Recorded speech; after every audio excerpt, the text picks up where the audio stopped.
So welcome everyone to this morning's Transition Council webinar.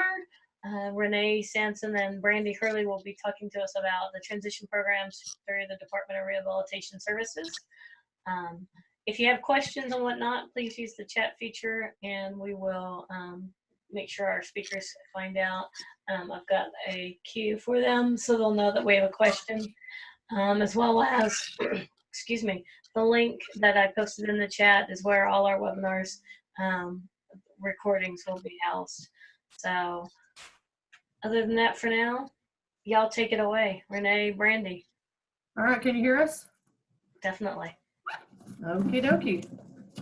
So we do have our contact information on here. If you want to jot that down, I guess Jen, can this be sent out to people? Sure. Yeah. I'm gonna, before you click it, let me see if I can copy it. Okay, got it. All right. So, oh Lord. Okay. So we kind of want to go, but this is very generic about DRS and the new changes with WIOA and transition in general. I kind of want to give you a little bit of background that we are committed to follow the Rehabilitation Act. There are services in there, or there's parts in there about transition services. Talks about being a coordinated set of activities for students with disabilities, which are designed within an outcome-oriented process to move from school to post-school activities. This is based on the individual student needs, preference, and interests. Okay, and that is straight from the Rehab Act. We did not make that up. Next, okay, never mind. And then when you go to the definition of the IDEA, which is the Individuals with Disabilities Education Act, the term transition services means a coordinated set of activities for a child with a disability that is designed to be a results-oriented process that is focused on improving the academic and functional achievement of the child with disability to facilitate child's movement from school to post-school. So you can tell that the IDEA and the Rehab Act kind of mesh together. Their purpose is just that, so that they can be one. It is based on the individual child's needs, and that's very important. That's why we've underlined that, taking into account the child's strengths, preferences, and interests. Excuse me.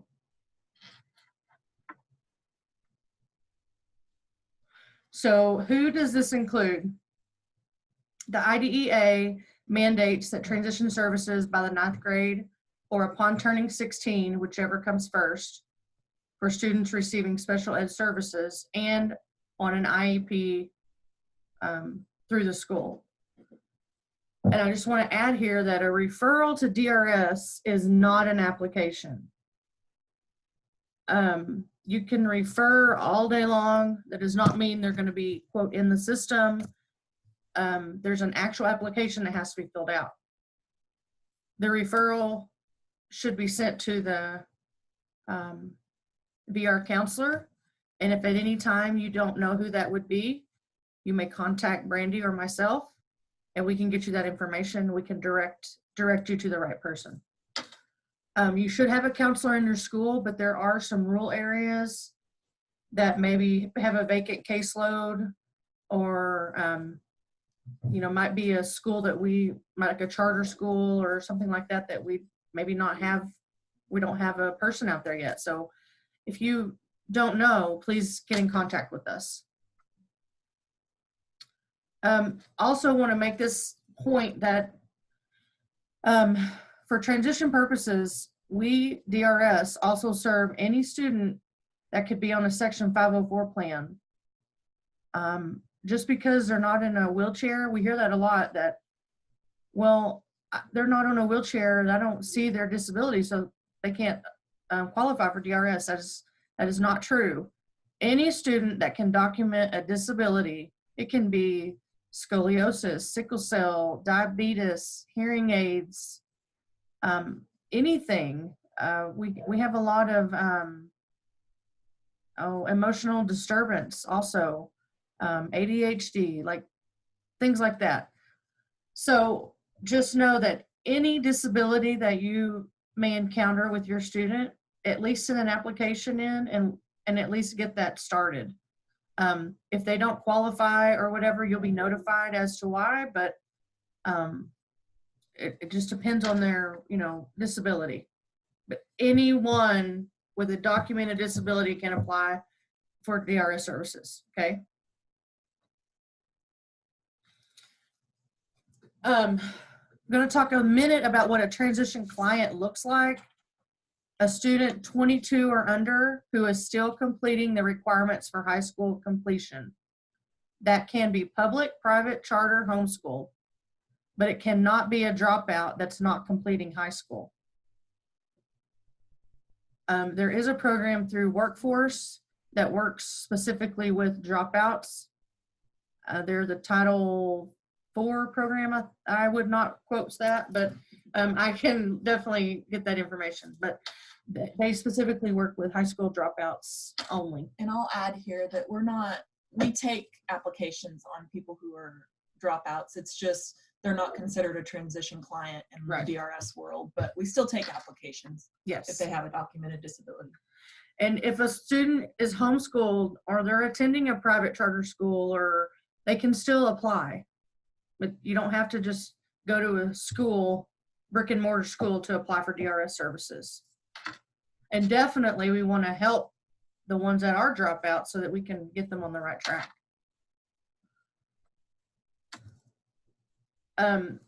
There was some research that identified 20 in-school predictors of post-school success to help students with disabilities achieve better employment outcomes. Some of these were career awareness, community experiences, interagency collaboration, paid or unpaid work experiences, self-determination, self-advocacy, social skills, and work study. And with the WIOA that's come out and passed, you'll notice we talk about the 5 requireds. They're in here. So I was glad to see that when they came out with that we already had, these were actual predictors of post-school outcomes, and that's what we're focusing on. So that's kind of exciting. Talking about WIOA,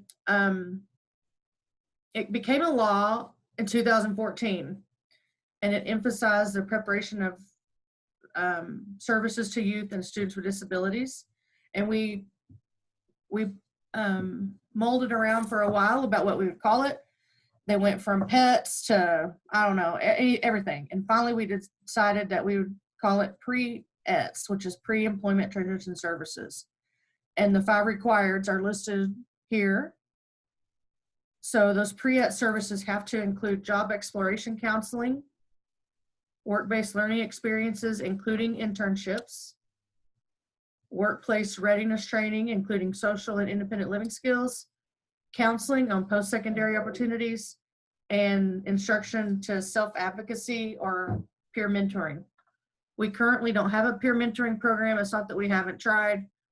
There's just a lot of things that we have to get done and approvals. And honestly, with the year that I had with chemo and cancer, I did not get that done. So something we're working on. It is something that we want to do, but it's going to be futuristic.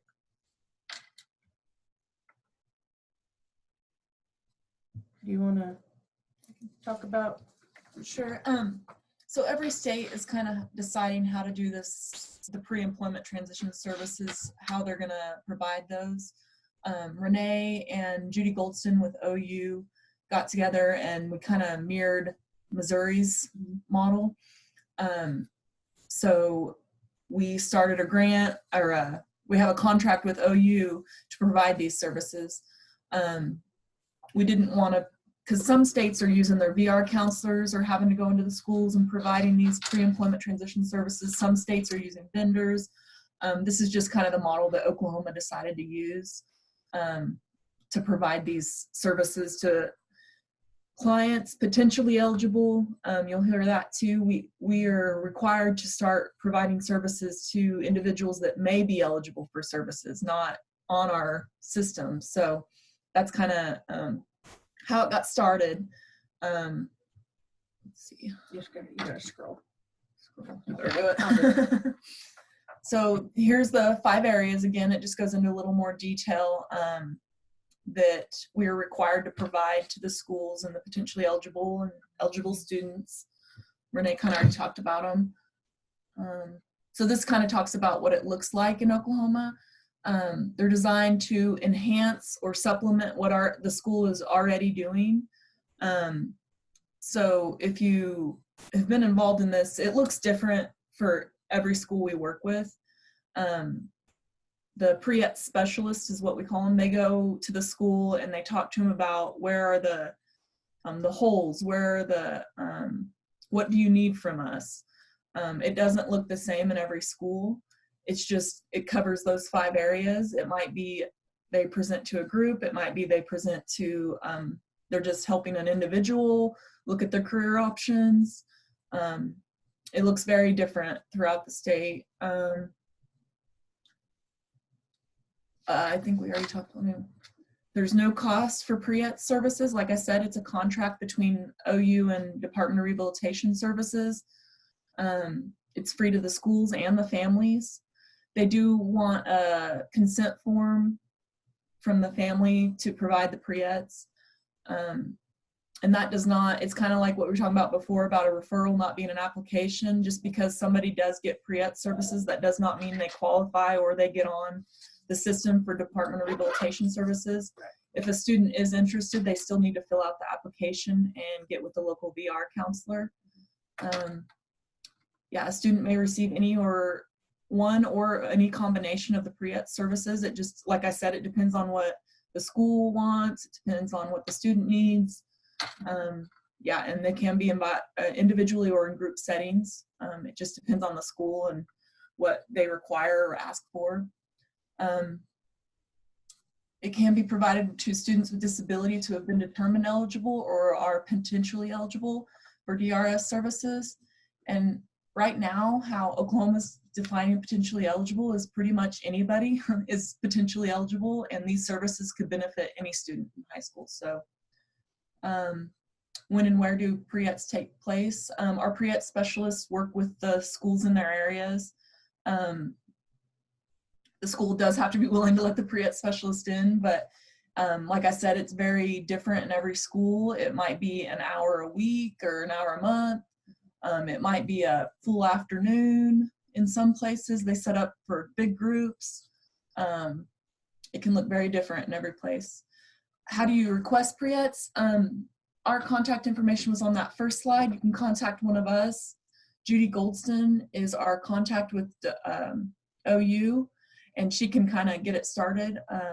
Renee will have to fill you in on how many pre-ET specialists we have right now. We're real excited. We piloted this last year and we had 4, and we're continually expanding, and you'll have to say, I can't remember exactly how many we have now. Yeah, so let me, I'm gonna say, so we have 7 right now, and we're covering the Moore Norman area and all the little schools out by there, like Little Axe and Noble and Lexington, Purcell, like those areas. We have someone who's covering right now Elgin, Lawton, out that way, Chickasha area. We have someone covering Guthrie, Edmond, and a little bit east and west of there. We have Mustang, Bethany, Putnam City, Oklahoma City. We have a specialist in Tulsa that just started a couple weeks ago, and she's going to be doing Tulsa. Tulsa's huge, so Tulsa Public and Jinx, and we're probably going to have a second one there. We have someone who started in Muskogee, and someone that's also doing out in Jones and Luther and out that way. So we're starting to expand a lot, and it's really exciting. I know that we need extreme help in the northern, parts of the state, east, west, and south, east, and west, and we're doing the best we can. We need applicants. I don't have the job description on here, but you have to have a bachelor's degree and preferably teaching, experience of teaching. What we've noticed is a lot of the people that have applied, or more than half of them are, well, not half, but a lot of them are retired teachers. It's a great thing for a retired teacher who's been in the field already doing this forever, and then they can continue and kind of just, a little extra money. So if you have anybody in your life or that that would want to do something like this, we're always taking applications. We need to fill about 5 more positions around the state. So if you want that information, you can definitely email me and I can get that to you. We have a fact sheet and a job description. The benefits to the high school student in this is obviously they're going to be able to identify their career interests and needs at an earlier age. Awareness of variety of options. Hopefully we'll get some work-based learning experiences or internships. Development of plan with outcome-oriented goals. We want the IEP and the IPE to mirror each other. And obviously the ICAP now is in place. And I do want to say that, because this came up, that while it's on my mind, that most schools have an ICAP specialist. Our pre-ed specialists do not do ICAP. That is not what they do. It's totally separate. So they're not going to do the ICAP. Do they look alike? Yes, they do. But they're not, our pre-ed people are not there to take over the ICAP position. So I just want to make that clear. They're there to increase communication with the family and the VR counselors, requesting accommodations, trying to just teach self-advocacy, self-awareness at an earlier age, so that when they get to a point in their high school career where they're figuring out what they want to do, that our VR counselors can have a better understanding of what their track is.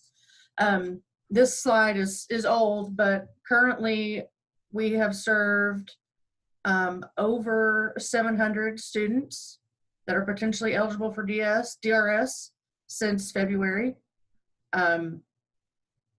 350 of them were February through May, and this summer through September is the other 350. So we're really excited about that expansion. These were just some other changes that WIOA brought about. We've noticed when we're out in the field that this seems to be something that not all people are getting this message. So we just wanted to put this on here that, in the past, if a family and student wanted to go, the plan was to maybe work in a sheltered workshop or a sub-minimum wage job, they could just go into those places after they graduated if they chose to. But with the change of the law, they need to apply for DRS services. We will do assessments, and before they can go to a sheltered workshop, we have to close their case that that's the best option for them right now. Even if that whole process does happen, that's not saying for life. Anybody can come back and apply again if they mature or learn those work skills in the sub-minimum wage place and are ready for competitive employment. They can always come back.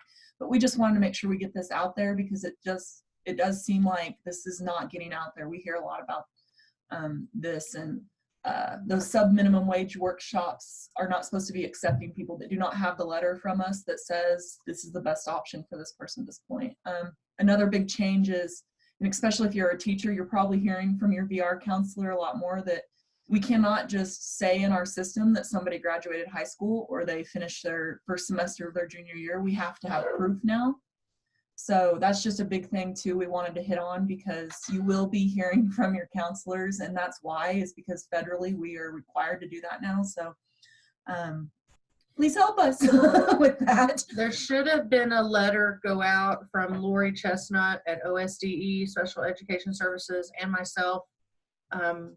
We updated it because we now have a different name as far as our visual services go, and we're now the services for the blind and visually impaired and voc rehab. So we updated the letter so that everybody could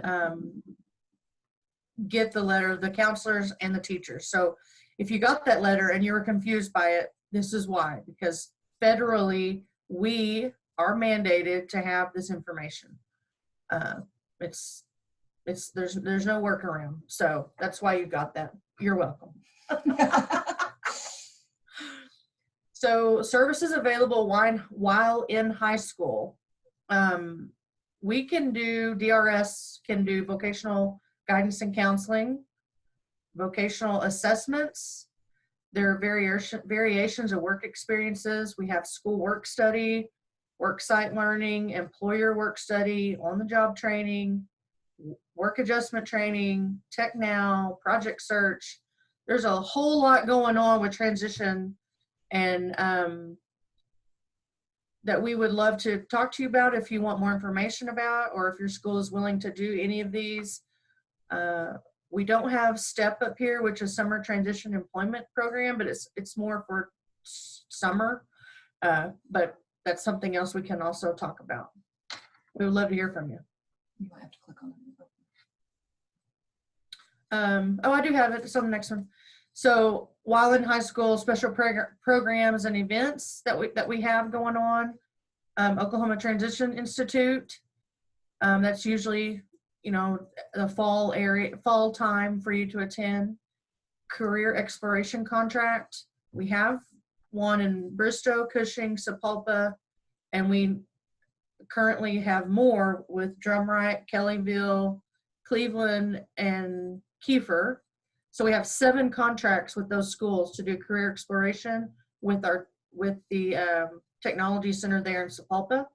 If that's something you're interested in, your school would like to get to know more about, please contact me. I can definitely guide you on how to get that started. Summer experiences, we have Summer Transition Employment Program, STEP.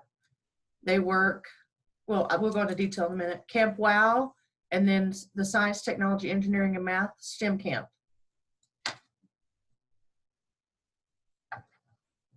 So there's our schoolwork study contracts. There's 3 different types of schoolwork study that we can do. So the main thing is the school has to be willing to sign a contract with us. But these are the 3 different times. The schoolwork study allows the student to work within the school up to 15 hours a week. The school pays them, but DRS reimburses the school. Work site learning, it's just kind of an extension to that, where they would work in the community, but still be an employee of the school, but work somewhere out in the community. And then employer work study would be essentially they have a job outside in the community. So those are the 3 types of schoolwork study we can do if the school's willing to sign a contract with us. So a student can do schoolwork study up to 24 months, total months while they're in high school. This varies across the state. You know, they can apply at 15 and a half. So if they get a plan in place, it might be, you know, their sophomore, junior year, or it might be, you know, junior, senior. It's very up to the transition team and the IEP team on what that looks like. Work up to 15 hours a week. Every summer, our administration has to approve if we can do summer work study. Normally, it's about 15 to 20 hours. We can do summer too if they want to work for the school in the summer. We prefer the final 9 months of the work study to be outside the school. That work site learning. We always want to be growing and advancing and working towards working out in the community. So that's kind of one of our requirements. I think you can click. I think you can. Oh no, never mind. So the title of this is supposed to be "How does a school get started a schoolwork study contract?" If your school, I don't know, if your school's interested in getting a schoolwork study contract, you can always contact myself or Renee, or if you know your local VR counselor, they can get the process started too. In order to get a schoolwork study contract, we just need these 4 things: the address of the school, the name, the school contact that you want the contract to go to every year, Go ahead and go to the next one. There's the title. Sorry. Okay, there we go. So what happens every year is our somebody in our contracts unit, Jim, sends out all of our contracts to the schools, normally around April. We like to get it out before school ends to get them in place, for the summer especially, and then so they're ready to go when the school year starts. A final copy will be sent back to the school once everybody's signed it. This last point is huge because just like everybody else, there's so much turnover. And if we don't get those new emails, Jim sends it to the old email or the old administration, and they get kicked back a lot. So please just let us know if your contact person changes so we can make sure we get it to the right person. Yes, that's very important. So this is another work program that we do with our high school students. Work adjustment training, you'll hear it called a lot. We have different people vendored across the state. They're either like supported employment vendors or actual schools will get walk contracts too. So this program is for our youth with the most significant disabilities and barriers for employment, where they can work on their work habits, attitudes, social skills, pre-employment transition services, things like that. They can participate in WAT up to 18 months as approved by the DRS counselor. The team must meet regularly because this is not our end goal. We want somebody to work towards a paid, because this is unpaid program. The vendor actually gets paid. So the school would get paid, or the supported employment vendor. We don't want somebody to stay in this forever. We want to get those work skills where they could probably move to maybe schoolwork study or whatever is next for them. So this is kind of just a starting point for those individuals with the most significant disabilities so they can get those skills. And I'm the contact here for the work adjustment training. It is more of a process than your schoolwork study, just because it is unpaid and we want to make sure they're getting the services they're supposed to. There's a proposal requirement and things like that. But if your school's are interested, just contact me. That's fine. I thought there was another slide. Career exploration. I just kind of want to talk to you about this. I did mention it earlier. So an instructor from a tech center is there to teach employability skills training based on skills to pay the bills curriculum and DRS job club curriculum. We do about 8 to 10 participants who fall in the category of 2 to 3 of disability for DRS.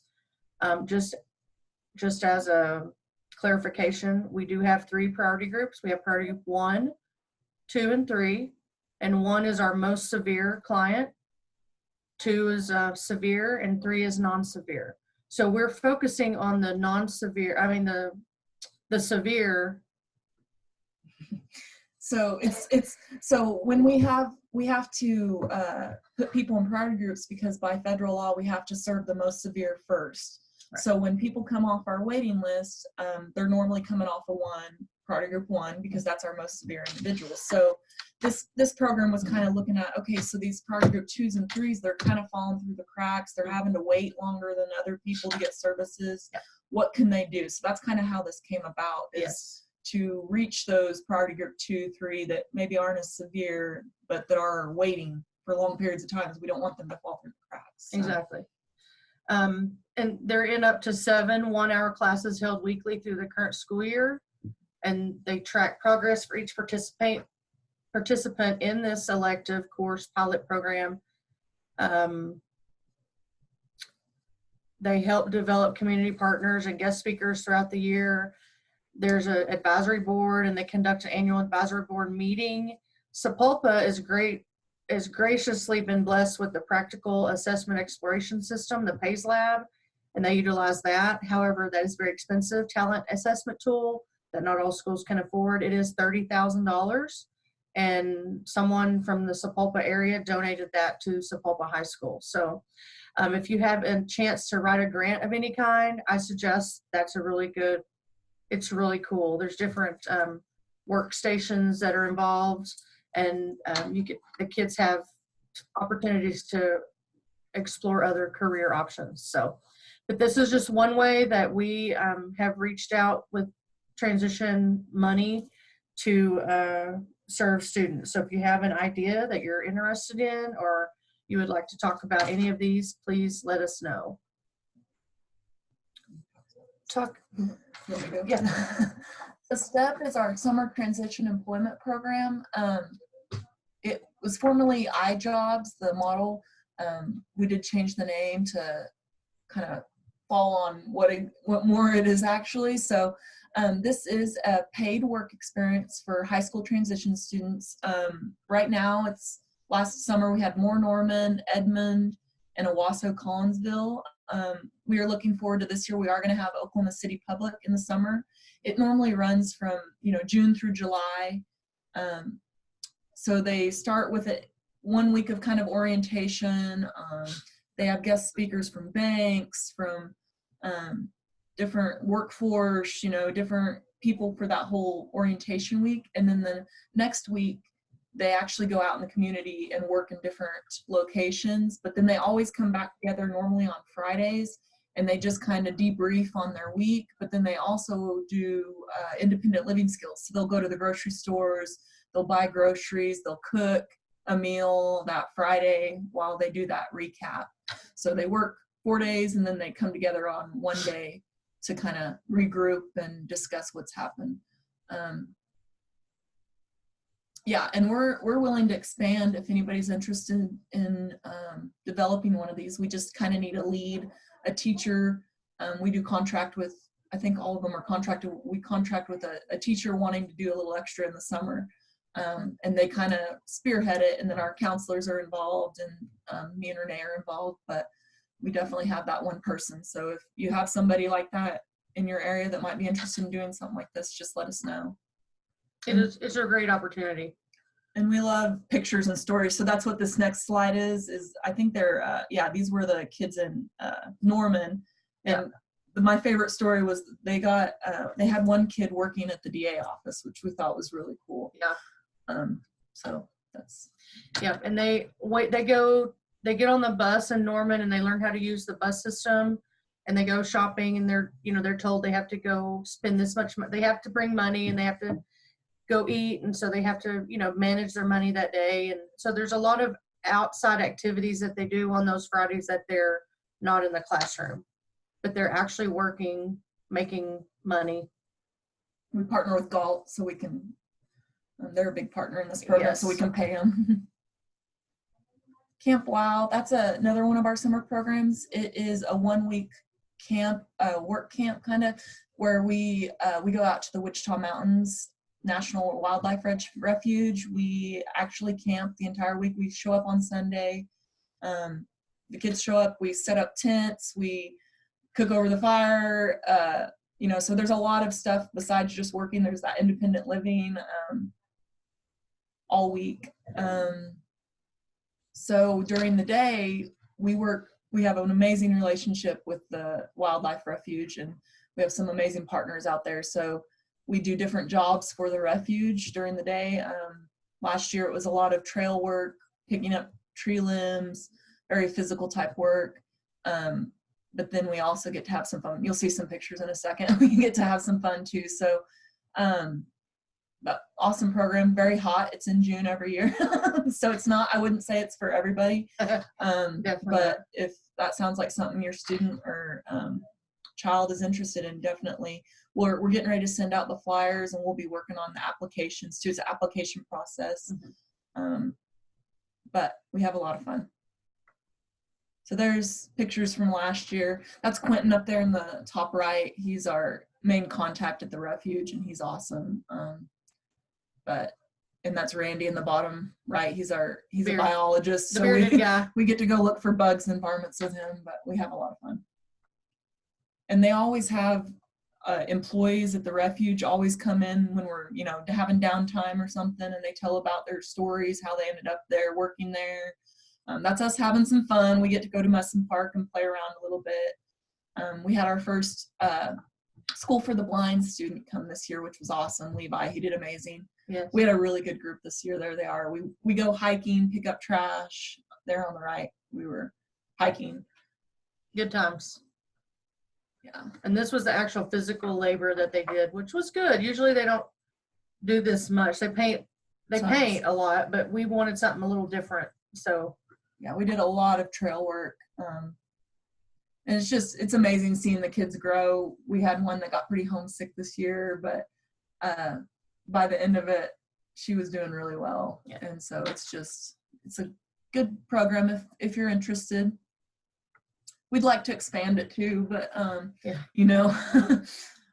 maybe go to a different part of the state and do it. If anybody has ideas, we're always up for ideas. got to have a lot of partners involved. So if you have any connections to any wildlife refuge or any like Chickasaw National Park, or let us know. We would love that. STEM camps. So we talked about it, STEM, science, technology, engineering, and math. We are a partner with Tech Now, Inc. Most of you probably know Rick and Sherry DeRenault. There's a contract with Tech Now to do this work within the schools, local schools, or other organizations, available to 14 to 18-year-old students with disabilities. We have taken someone over the age of 18 just because of they were there last year and they wanted to come back. Like, if you just let us know these things, we're not like dead set on that, but we also have to keep in mind that there's 14-year-olds there too. So it is a 3-day camp that's free to participants. They even get lunch every year, 3 days a week. Number of sites and locations vary by year. Several have reached out to us already to do it again. We just need to confirm, but last year we had Tushka, Tulsa, Owasso, Lawton, and I can't remember the other one. Oklahoma City, yeah. And then we did one for the School for the Blind and School for the Deaf, which we will be doing again for them. And Lawton always does it, but Claudia's on here. Claudia's Lawton's on awesome. She always gets the Claudia, because she's the best. Like, y'all need to just praise her right now if y'all are in Lawton. And we have some counselors that are working on getting new locations, so we're excited about it. The skills they learned how to use Windows-based computers to build and race multiple gravity racers. So these cars are built out of paper. It's amazing. It's amazing to watch them grow in these 3 days. They get to use digital cameras, t-shirts. They design t-shirts, mouse pads. They design buttons and necklaces. We added bracelets this year. It's just a lot of fun, a lot of different activities. Here's a picture of our students in Lawton and the cars that they made and the posters they made. I would say that these are pretty amazing posters right here and cars. Like, they were so creative. It was really, really a good time. And then if you don't know Mr. DeRenault, he's at the far right where it says hard at work. That's him. And these are some of our clients from last year in Lawton still. Good times. And they work hard and they get to know each other, and it's fun. It's a fun time. We also do have a partnership with our Office of Juvenile Affairs, OJA, and the Oklahoma Commission on Children and Youth, which is also known as OCCY. And we meet quarterly and discuss how we can continue to help the Central Oklahoma Juvenile Center and the Southwest Oklahoma Juvenile Center. And then we also have what's a Road to Independence. That's a partner with DHS, and it's more focused on the foster youth. Anything you want to add about that? No. We're just working on how we can better serve those youth. It's kind of difficult. They move around a lot and they go AWOL a lot. So we're just trying to work on that relationship right now, how we can better serve, DRS can better serve that population. Yep. So Tech Now so STEM and Tech Now are related, but STEM is during the summer. Tech Now is actually a class, elective class for students with disabilities in about 22 classrooms around the state. Students earn school credit during the technology class where they develop work entrepreneurial skills, enhance and build computer skills and teamwork skills. They create projects, and then at the end of the year, they could be entered into the annual competition for cash, scholarships, software, trophies, other prizes. If you've never been to Tech Now competition, I highly encourage it. It is super fun, and the kids have a blast.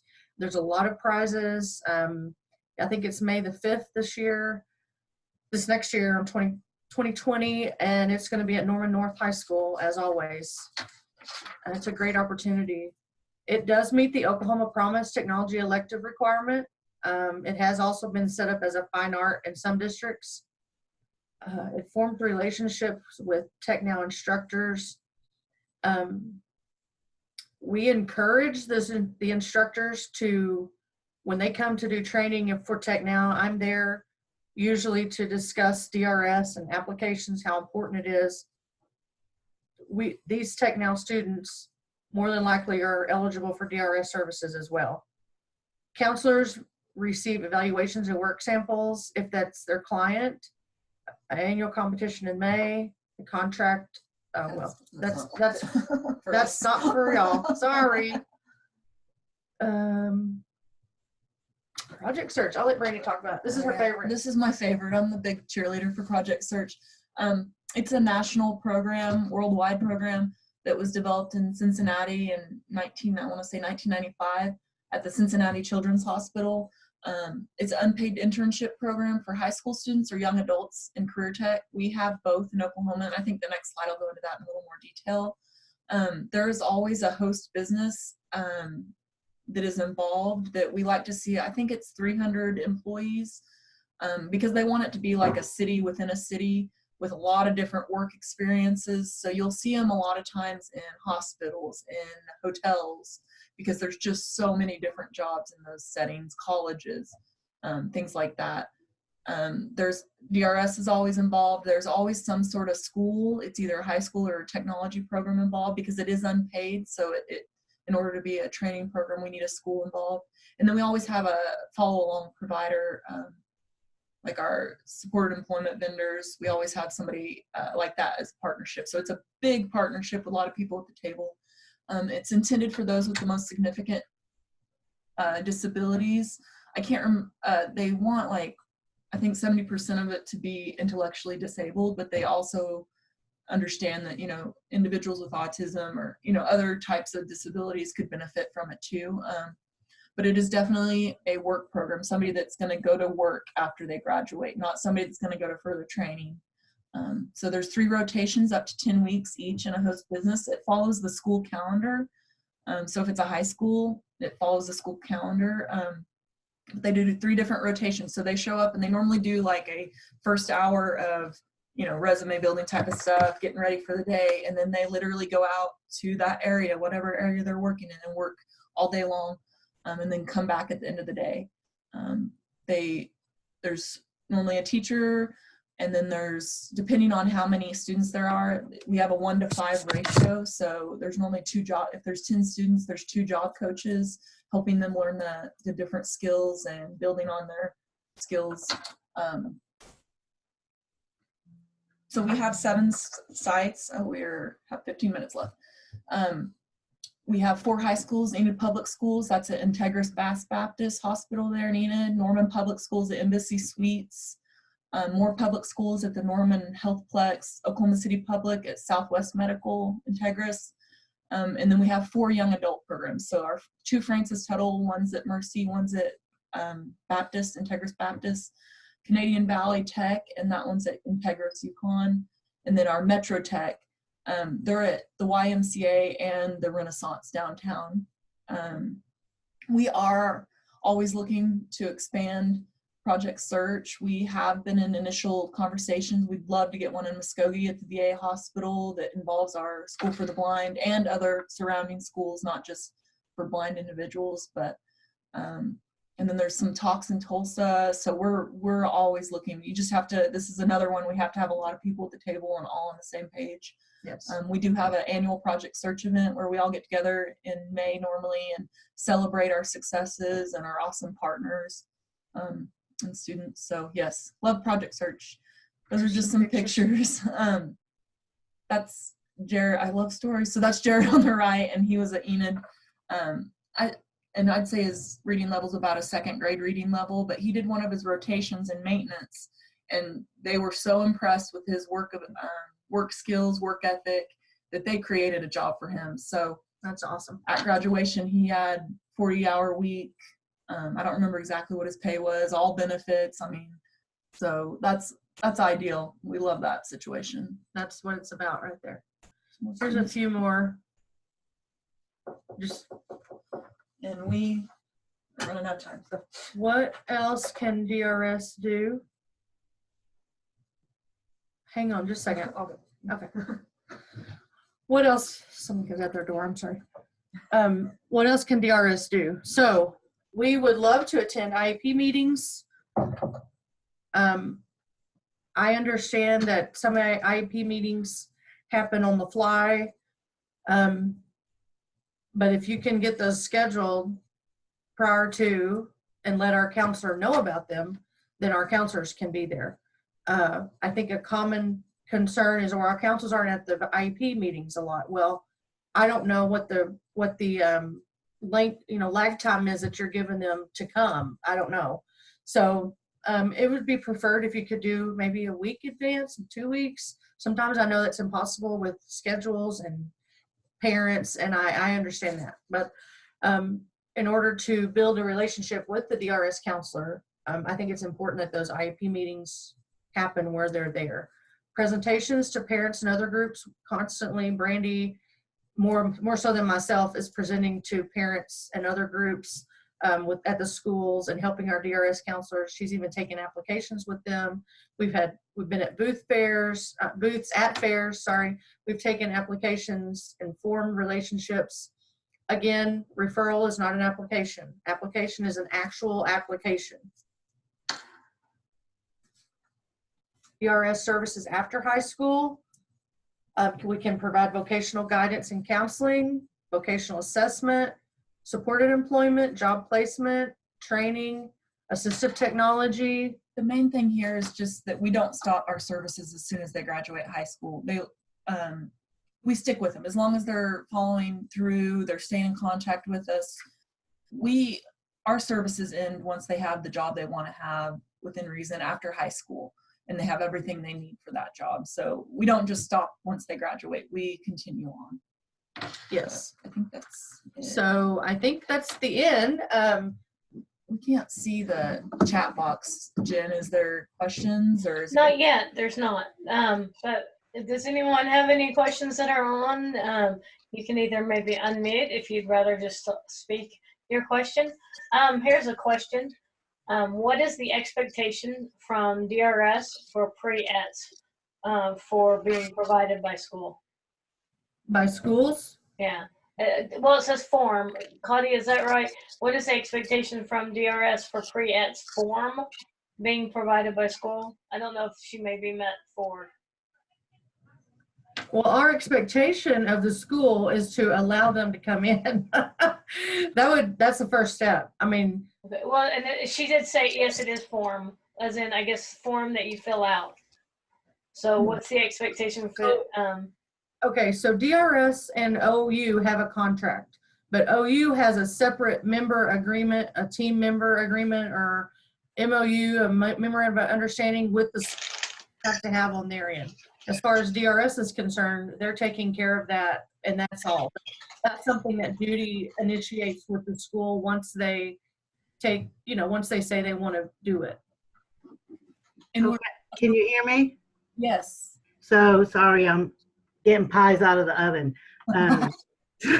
So there's that pre-ETS form that was developed with I guess it's DRS's form. Is it DRS's form where you can document what the student has participated in all the different areas? So Okay. I just wondered if we have an obligation. I've kind of been telling, especially our transition program staff, that when they have those kids that exit that are likely not going to be competitively employed, and actually they probably should do it on every kid, but just to document what they've done through our school programs, not necessarily the formal pre-ETS program that's being provided by And, OU. and that's gonna be your sub-minimum wage? Right, right. I would say it would be a group effort. So we just have Okay, to know good, that good. those 5 things have been provided to that student. So So at the exit meeting, when we do the exit meeting, you know, when kids are exiting, you know, we have to do the summary of performance required by IDEA. To me, it's a lot of the same stuff. It's just putting it in a different, you know, in a different format. And to me, it makes you think about what has that kid done. And what's sad is that the teacher that is doing the exit with them may not know all the things that they've done, you know, in previous years. So that's another picture of capturing all that information. But I think you're on the right path, that if we know that that might be the route we're going, that definitely maybe need to be keeping track of the different things the student does throughout the years. But I would say it would be VR counselor. If the pre-ed specialists are in your school, they can help with what days and time, you know, 'cause that's what kind of, when was that provided? When was that service provided? Just to make sure that they got those 5 areas that they're not going to end up in a sheltered workshop if that's not the best fit for them. We don't want that. Right. okay. So I think it'd be a combination. Sorry. No, I was just gonna say, you can utilize your pre-eds for that purpose if you need information from them. Our counselors asked if they could fill out that paperwork. I don't recommend that. That's a counselor's area and they need to be doing that. Okay. Just getting information from them? Yeah. Okay. Is that answer your question, Claudia? Yeah, I just kind of had the impression from the beginning when that was sort of introduced that there was an expectation that the schools use that form to document what all has happened, you know, and I don't know. while they've been in, you know, doing transition activities through high school. Right. And I wouldn't say necessarily you'd have to put it on that form, but just so we could get the DRS counselor could obtain that information from the school. Right, right. It's interesting, even when we have the conversations about the summary of performance, because for our kids that go to our 18 to 21 transition program, I've been trying to get the high school people to use that summary of performance like a living document. Yeah. Because they're in high school 4 years doing whatever they're doing, and, you know, they don't exit, but then they continue on for 2 or 3 more years. So by the time they exit, you know, if they stay through age 22 in our transition program, any of those things that were done at high school may get lost, you know, and to me, it's really important to document and give the kids, you know, credit for all that they do, because sometimes when people, you know, view our kids and our young adults and their capabilities, you know, sometimes they're still resting on stereotypes and they don't know all the things that they've done. So. We found the chat finally. Yeah. So Teresa had a question. I was going to see if she wanted to unmute. And if you do, go ahead and do that, Teresa. Her first question, I got to find it. Would there be a possibility of a 2-day camp at WOW instead of the whole week? I like that. I mean, like maybe just a weekend or something, because that's part of it, is scheduling it. You know, we don't want to do it during YLF, and we have all these STEM camps in the summer too. So I kind of like that idea. Maybe not, I mean, WOW will probably stay 1 week, but when we expand, maybe just having a long weekend, you show up on Friday and you come get them Sunday night or something, you know? Right. Because that is, scheduling is an issue, because we get into too far in summer. It's too hot to be camping. That's my opinion, but we already have the date set for next year, May 31st or June 5th, I think. But I don't have a problem with that if we want to do it somewhere else. Yeah. That would be beautiful, actually. Yeah, I like that. That's a good idea.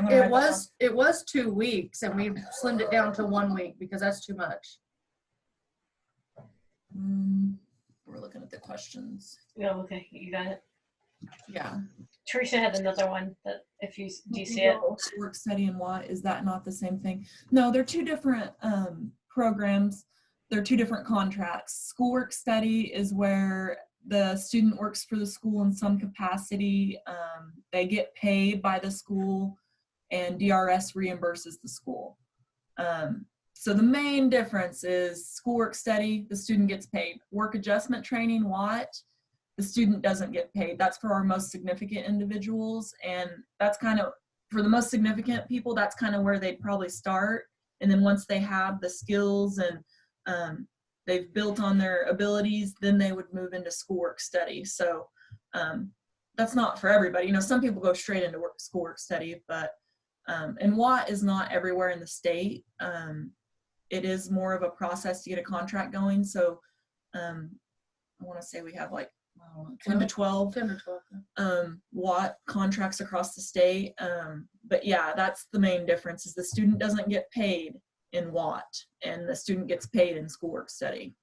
And in WAT, our end goal is to move towards that. We don't want, you know, we want to work towards a paid employment, but that's the main differences.